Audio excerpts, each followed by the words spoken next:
And welcome back to this edition of Sports Talk, our spring training version once again as we come to you from the ballparks. I know Don has been out at Ed Smith Stadium over the weekend once again, and Don Henderson, Doug Miles with you today as we talk to you on a Monday afternoon. And Don, I know you went over and watched the Yankees a little bit against the Orioles, huh? Yeah, I had a great opportunity to see the Yanks. It was quite a game, actually. From a defensive standpoint, both teams made some great plays, both in the outfield and the infield, and not much hitting the first 5 innings. One home run for the Orioles to make it 1-0, and then in the 7th inning they scored three more, and eventually went on to win it 7-2. So the Orioles have had some success, and what a great crowd they had Saturday, a sellout crowd at Ed Smith Stadium, as you just indicated, and a lot of people were happy to see the Orioles playing so well, and we'll just have to wait and see now as the season gets underway, as everybody continues to look at that 101 number of last year, and can they duplicate or can they surpass it? Yeah, we talked last week when you went out there during the first weekend of spring training, and coming off, like you said, the great season. Brandon Hyde really, he did a good job last year. He came in, like we said, not a lot of experience, really no experience as a manager. The first couple of years, a little rocky after taking over from Buck Showalter, but got to give him credit, right? Doing the job last year, but as always is the case in sports, last year doesn't matter anymore. Well, the great thing about it is that, the club did not bail out on them, and they knew they were, short on personnel as far as quality players were concerned. They knew they had a lot of young players in the minor leagues, as we indicated last week. You look at the top 30 prospects for entering into the major leagues out of the minor leagues, and the Orioles were right up there with such a great number. And they didn't bail out on Hyde. They let him stay, and right. All of a sudden it turned around in one fell swoop last year, and he wins 101. And they've drafted well, right? The young prospects that they kind of stockpiled because they got a lot of good draft picks being so terrible for so long. They apparently made some good picks. A lot of that is just, you never know. It's a crapshoot, but they got some good ball players, and it's going to pay off for the Oriole fans, I think. Well, it has last year, but I think they expect it to be even better this year. Well, it really, really did pay off right away almost. I mean, Henderson won the Rookie of the Year award, and but looking at them against the Yankees the other day, I mean, they're not only strong at their 9 people they're putting on the field, also with the fact that they just picked up Barnes from in a trade with Milwaukee, but which they really needed was a number one pitcher, and they got one. So, I mean, it could be really a better club than what they had last year. Now, that doesn't mean they're going to win 101 games, because there are a couple of clubs are better than they were last year. But I just got to compliment the scouting group, the general manager, the front office, because they held together and brought these players up all together, and they're getting great results. So we're just going to have to sit back and watch. But right now, it looks very, very promising. Yeah, they did kind of sneak up on everybody last year out of nowhere. But the Blue Jays obviously will be a little better. Yankees are always trying to restock what they have, and Red Sox, you can't expect them to be terrible 2 years in a row. Yeah, and the Phillies in the National League made a big signing today. We've been waiting for that for, really since spring training started. I think $40 million a year. Something like that for 3 years. For Wheeler, right? For Wheeler? Is that the one you mean? Yeah. For Wheeler today, and boy, that's a lot of cash. I mean, just got to have to very, very sit back and hope that his arm and his health and everything hold on. But it's only, as I remember, I don't know if they've announced the whole thing yet, but I think it's 3 years. And as I say, it's a big number. And I hope the Phillies are fortunate enough that he lasts the whole 3 years and doesn't have any arm trouble like so many are having. Well, there's also talk I saw over the weekend of course, Blake Snell is still out there, former Tampa Bay Ray, right, who went to the Padres. Right. And there's talk that the Phillies would like to sign him, but they have to do it on a short-term basis because of the salary cap. Yeah, not only the salary cap, but you're looking at someone now. I think I don't have the book in front of me, but I believe he's 31 years of age right now. Yeah. And how long a contract can you sign for a pitcher that is 31 years of age. You don't want to go buy 34, 35 because then you're working on very, very unsolid ground. But the one that surprised me a little bit was Chapman. He's finally signed with the Giants. I'll tell you, I've been saying right along since he became a free agent. Now, he did have some little bit of injury last year with the hand, but he still won the Gold Glove over in Toronto last year. And he signed with the Giants, and I think that's a great. To me, I think that's a great signing. I thought he was great all the way along the line. There were a lot of clubs that needed a third baseman, and but they didn't jump. And the Giants finally did yesterday or the day before. I can't remember what it was. They might have been 2 days ago.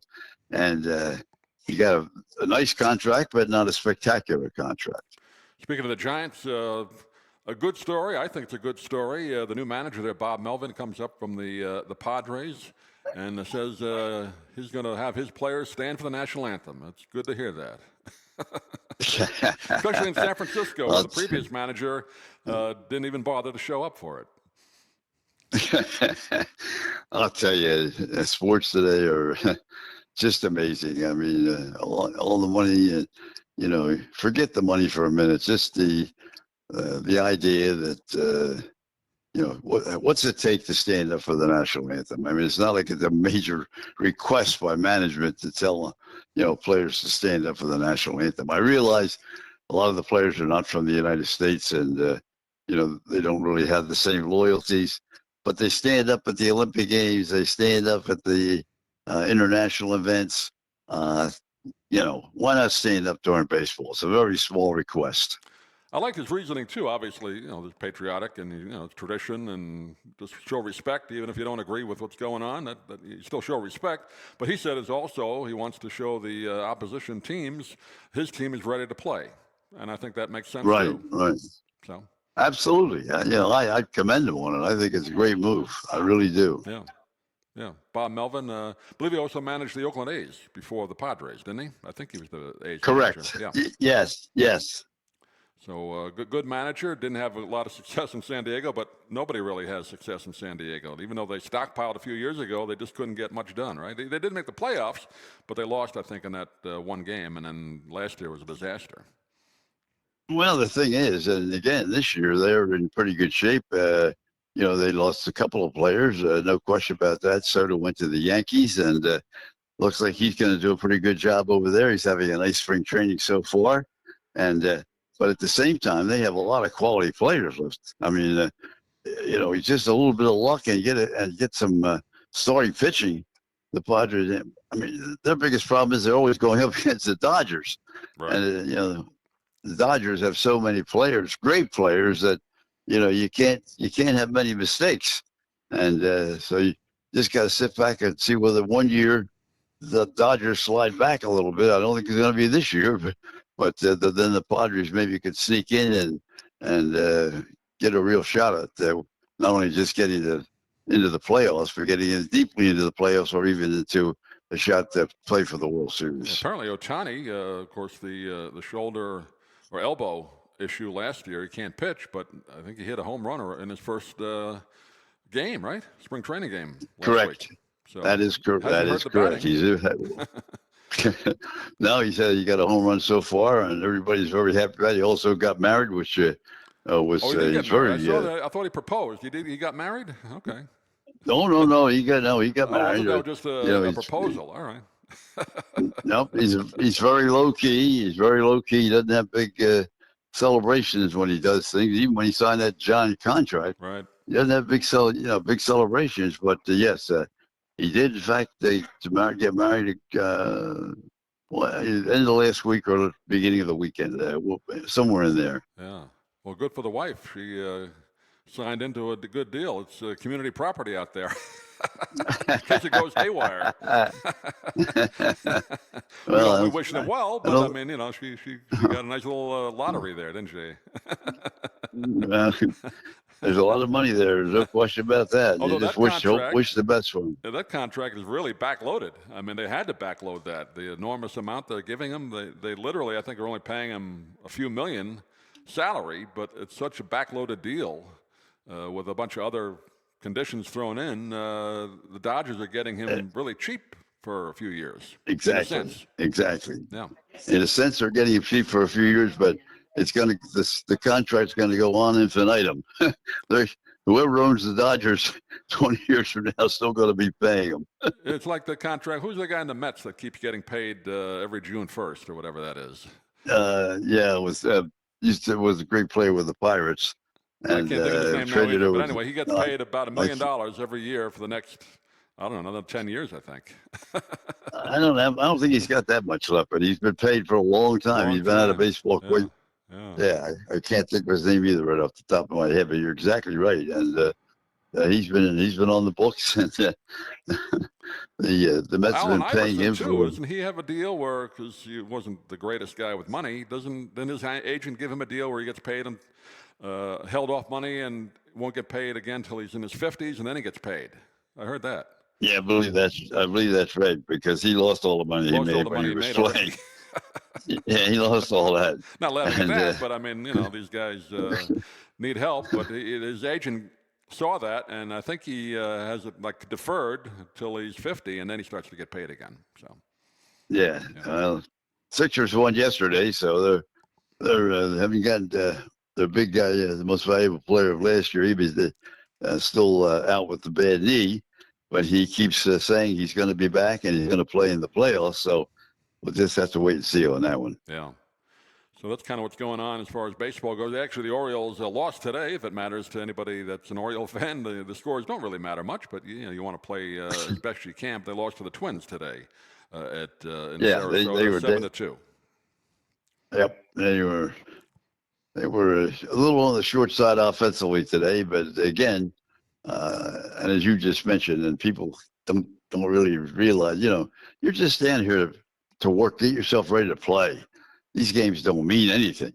I was amazed. I think I maybe told you on the last show we did. A good friend of mine went over to the Yankee game, and he got on the Ticketron or one of the phone. $125 for 2 tickets to see the Yankees and the Orioles last Saturday afternoon. $125, and the parking now, as you well know, $20. You're 2 blocks away from the ballpark. It's at $20. 20, all right. Yeah. So if you're anywhere on that where 13th Street is and in, it's $35 or $40 to park there this year. I was going to ask you a little bit about that because we were talking over the years how when you covered with the Phillies organization, you come down to Clearwater, and it was such a different thing back in the 70s. You could almost bring your lawn chair, right, and sit on out by the outfield, right, and it was very cheap to get tickets to spring training games. Oh, not just there, everywhere. Everywhere. I mean, tickets for spring training people realize these are nothing but exhibition games. It's just nothing. They don't mean anything.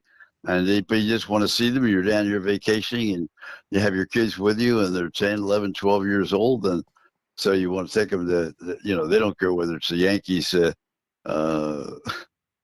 all their major league players or whether there's 2 major league players and 5 guys with numbers 98 and 94. The kids don't care. And it's a great opportunity for them to be close to the ballpark, get autographs, do all those kinds of things. But now it's just 2 tickets, $125. I don't know what StubHub.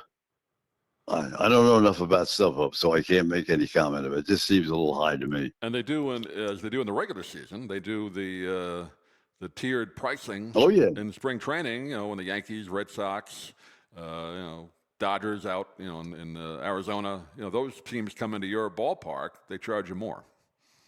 Yeah, it's a prime ticket, and they started that about what would you say? About 5, maybe 6 4 years ago. Spring training, right? Maybe more than that. Yeah. When the Yankees came or the Red Sox came or something of that nature, premium they call it. Yeah. It's all premium games. Yep, you're exactly right. Yeah, I mean they've been doing that in the regular season for a long time, but spring training, I mean that's. But people pay it, so as long as the people are willing to pay it, they're going to do it. Yep, I'm with you. But how about your basketball team? You're out there in Arizona, but once again, USF won the regular season title in the American Athletic Conference, something they've never done. They've won 14 games in a row, and they are bumped up one more spot in the top 25. They're number 24 now. Well, as you said, they really a lot of pressure on them because they've won all these games in a row. They're moving into top 25 at 24. But the thing is, in that conference, you pretty much have to win the playoffs in order to get into the, mad. March Madness, I right? can't think. Yeah. March Madness. Trying to say it, yeah, March Madness. So I don't know. You and I chatted before we started to record the show. I thought if you won your conference, I thought you had a little bit better chance. But I guess I don't know. We'll have to wait and see when the draw comes out. But I'll tell you, this year I was talking to a couple of people over the weekend at the Yankee game. I mean, there's so many teams that can win. I mean, Tennessee is a great team, but they could wind up losing in the first round. UConn could wind up losing in the first. You never know what's going to happen this year. The competition is so evenly balanced at the top. Just going to have to wait and see. Yeah, it's not like the old days where there's maybe 2 or 3 teams that you expected to be in the final or Final Four that you figured they're going to go all the way. Not You anymore. could always, No. yeah. You always figured Duke was going to be there. North Carolina, I think it's UCLA seated back in the 70s. Yeah, UCLA it was an automatic. Yeah.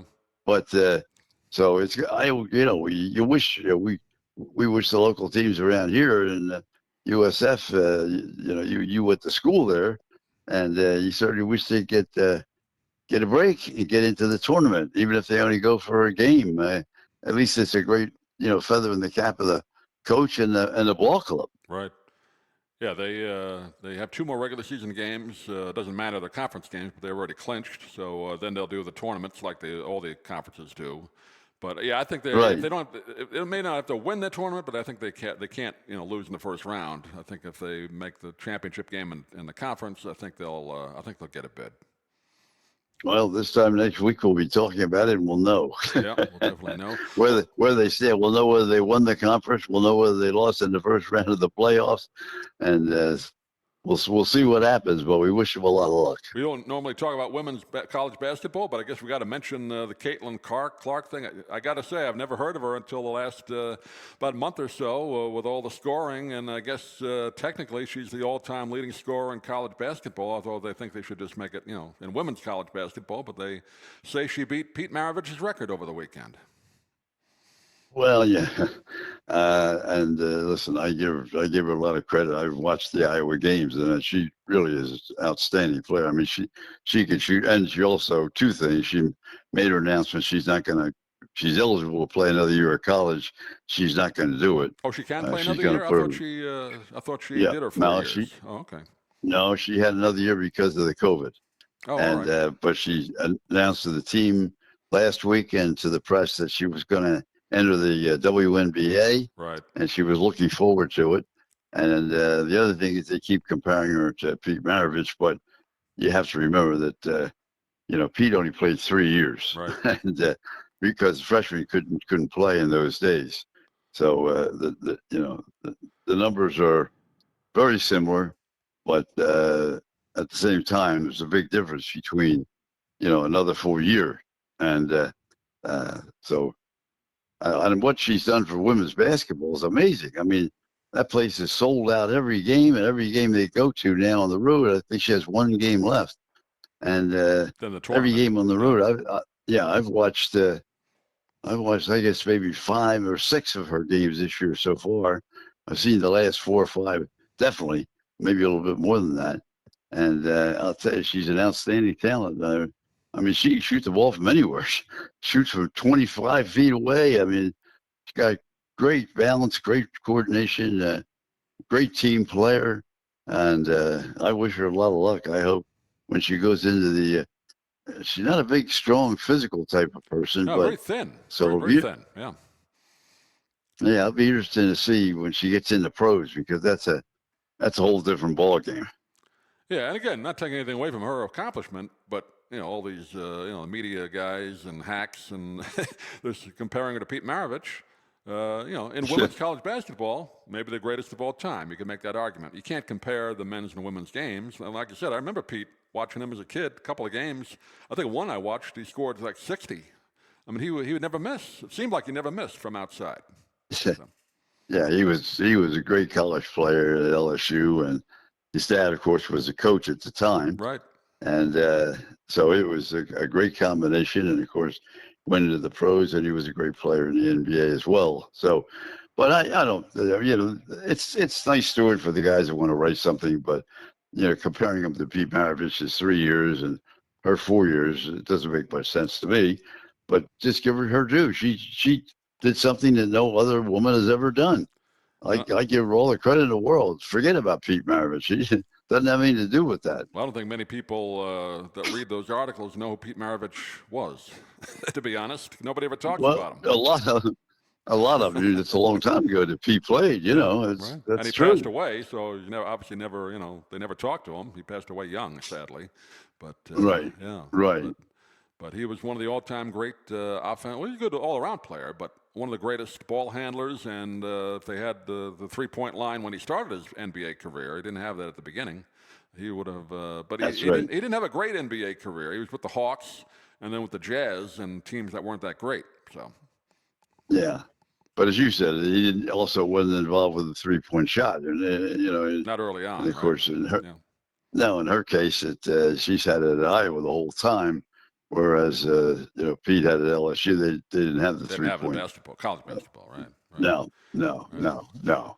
But anyways, I say, I congratulate her. She's a fantastic athlete, and I don't think you had to make comparisons. She's the best that's ever played in the women's game, and she's drawing more fans and sponsors. Oh my God, the sponsors are flocking to them, and we'll see how they do in the tournament. Yeah, I haven't heard. Obviously, she gets that must have an NIL deal. I would imagine she's making good money now.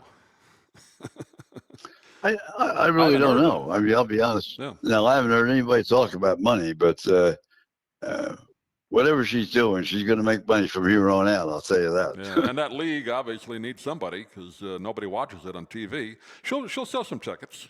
People will go see her early on. Yeah, sure. No doubt. Yeah. Oh, look what she's done for the college game this year. I mean, it's just incredible. Yeah. Not only the tickets, but the sponsors. I mean, everybody's flocking to. It's almost the same thing that's happened with Kelsey with the with Kansas City. They're flocking him, to put him in some type of sponsorship. Right. With so many different products now, it's unbelievable. And his brother, by the way, just is all far beat, but his brother officially announced his retirement. Retired, I saw that today. Yeah. Right. Yeah, he definitely retired today. Former center for the Philadelphia Eagles and the brother, and so he officially made it today that he's retiring. But they're flocking to Kelsey for commercials, and they're flocking to this young lady for the same reason. She's the hottest ticket in town right now. Yeah.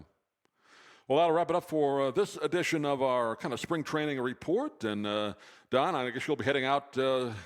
Whatever games are coming up soon, right? A couple more. Yeah, we got a lot. We got a lot of good games. The Phillies are going to be in. Got a chance to see some of the old time guys and Larry Bowa and some of the other fellows that are still a part of the Philly organization, even though their long playing days are over. And as I said, our show later on Wednesday this week, Jim Kaat, former Philadelphia Philly, right, is going to join us on the show. So Hall of Famer in the Hall of Fame, yeah, right. Hall of Famer now, long time, so well deserved. I just ask anybody that was a voter, and you and I are not meticulous about numbers, but I would say to you, if you knew every pitcher, don't say 10, 12, let's start with 20. Let's say that any pitcher that you knew that came up in Jim Kaat's era until today, and start at 20, he won 20 games. How many of those pitchers in all those years are anywhere close to what Jim Kaat is at his final number? I think it was 288. I'm not sure. I think it's 288. Yeah, right. 287? 280 something, yeah, right. Yeah. Okay, so how many pitchers have pitched between, say, 20 wins, and how close for him not to get into the Hall of Fame until now? Yeah. Ridiculous. Well, I think Tommy John is another one. He belongs in. He had over 270, 280 wins. He should get in alone just for the surgery to the elbow, named after him, with the career Yeah, after but the surgery. yeah, and not only that, I mean, you're talking about look at the differentiation between where these guys' numbers are and the rest of baseball. Right. I mean, it doesn't make sense to me why it's taken so long. And now, of course, we're not going to ever see it. At least it doesn't appear to, unless the game changes again. No. We're not going to see 300 with Tom Severs and Maybe a 200 game Steve winner. Carlton. No way a 300 game winner again, unless it changes. No, you're not. No chance. No chance. So, you know, what are you going to do? Put somebody in the Hall of Fame that wins 120 now? Right. You know. Okay, well, you could wrap it all up for today. Don, good talking to you again. We will do it again next week, and thanks for listening, everybody.